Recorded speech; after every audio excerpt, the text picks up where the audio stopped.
and yet you're here with the same Trump tax policy that has burdened the American people with another $2 trillion of debt that their kids and grandkids are going to have to pay back. And despite the conversation we've heard over here, clearly, you know, the distribution of it was deeply, deeply, deeply unfair. 50% of it went to the top 5% of Americans, 75% of it, if you add the SALT, which even the Wall Street Journal won't support because it's so unbelievably outrageous, will go to the wealthiest 5% of Americans.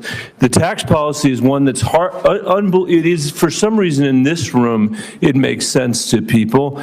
In America, I don't think there's been a mayor in the history of the United States whose tax policy has been to go to the people of New York City or of Atlantic City or even of Mar-a-Lago and said to them, I have an idea. I'm going to borrow more money than we have ever borrowed in the history of that community, and I'm going to spend it. And I would say, well, geez, I'm worried about that. I don't want us to borrow a bunch of money without knowing what it's going for. What is it going for? Is it going for schools?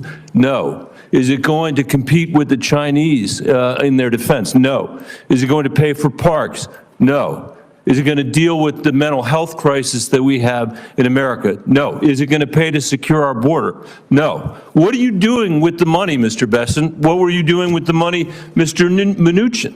What are you doing with the money, Mayor, in America? The answer is we are going to give it to the richest people in America, the richest people in our community, and expect that somehow that's going to trickle down to everybody else.